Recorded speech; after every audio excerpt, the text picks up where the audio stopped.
is something I want to show you. So you guys might have been in the same situation as me, where I used to have an outboard that didn't have an onboard fuel tank. So that, you know, my Mercury that I have now has a 2.5 litre tank inside the actual cowling. Whoops, sorry about that. Inside the actual cowling of the engine. So, you know, plastic bottle, 2.5 litres in there, which is great, except for the fact that it's only 2.5 litres, and refueling, and if you're on the ocean, scary. Not that you have to do that much, not that I'm on the ocean much, but even just on a, you know, out like in St George's Basin or something like that, refueling, it's difficult. There's a solar panel above my head and things are moving. And if you get water, splashes of water in, like a wave or something like that, you can be in strife.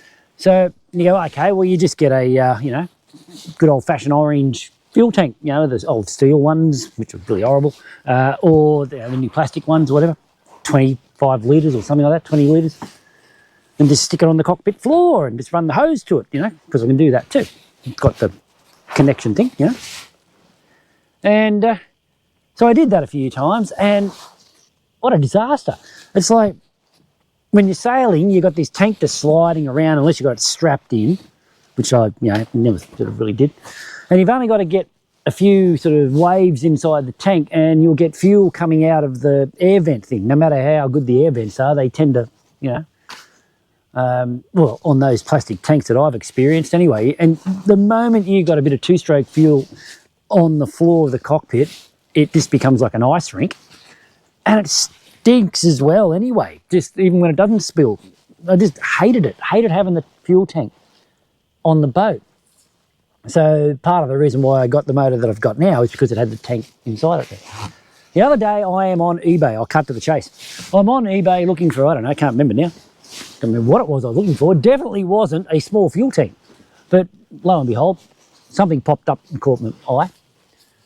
And I found these little fuel tanks, which are for parking heaters on trucks.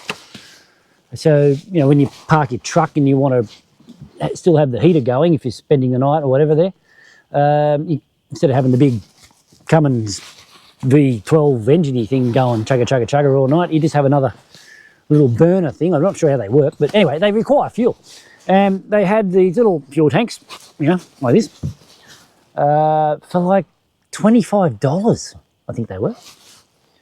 So I got two of them. Well, I did some measurements first and a little bit more research, and then I got two of them. And they come with a little outlet thing that, you know, you can drill the hole and put the little, what do they call it? They call it a bulkhead fitting, actually.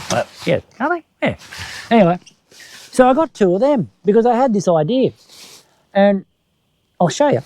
But what I would usually have to do is just about every locker that I have in the back, and there's only three of them, two, you know, bigger ones and one small one, would be full of 5 litre cans of fuel. And not all the time, because, you know, if I was just going on Baril Lake local or something like that, I'd probably only take 1 or 2. But I lost a lot of my locker space to put all of my, you know, docking lines and spare anchors and, you know, empty beer cans and things like that. So I looked at these things and I went, oh, I wonder if I could install them in one of the lockers. That might work. So I'll show you what I did. So we'll just get rid of Captain Kirk, the autopilot there. Actually, it'd be Mr. Sulu, wouldn't it? He was a pilot. He was a helmsman. Right, here we go. In the locker, this is a bit difficult to do whilst holding it. Get that over there. Ta-da! And I'm really glad when I put the camera down there wasn't fuel everywhere, because that was something that would have been a good YouTube moment. There we go. That is 10 litres, when they're full, of two-stroke fuel in a, I think it's 300 by 200 and something by 85 fuel tank. So I made up all those fuel lines down there. Can you see them? I hope you can. Made up all those fuel lines down there. I think there's 16 hose clips in all of that. And I put the bulby thing in. Put a tap in because Rob the dentist, who I was speaking to about this, gave me the advice of make sure you put a tap in your fuel line, because if something catches fire and you can't turn off your fuel, shit happens. So, yep, put the tap in there, and then got the big drill out and drilled holes in the boat. I've drilled so many holes in this boat, it's scary. So, yeah, drilled the hole in the boat. And that comes out the back to the fuel line, which is down in there, which connects to the motor and, you know, does its internal combustion thing. So, yeah, if you've got anything similar, this might be an idea you might want to use. I've got room to put in there, you know, like a funnel, a two-stroke fuel, my little mixing bottle, get the ratios right and all that sort of stuff. I could probably put a few other little things in there if I wanted to, but just have to be, mindful of the weight and not to knock things around. But there it is. There is my onboard fuel tank, and I think it was like $100, basically, is what it cost me.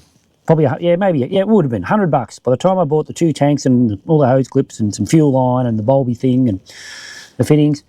I did use the fitting that I've got, that goes onto the outboard. I actually had a couple of them anyway, so that was cool. But they're only a few bucks, I think. But yeah, about $100, and I've got 10 litres down there. I've still got 2.5 litres in there, so I've got 12.5 litres, and I've got another 5 litres on board, so I've got 8. I've got close to having the 20-litre plastic drum kicking around in the cockpit of fuel on board, and I don't have to fuel that thing.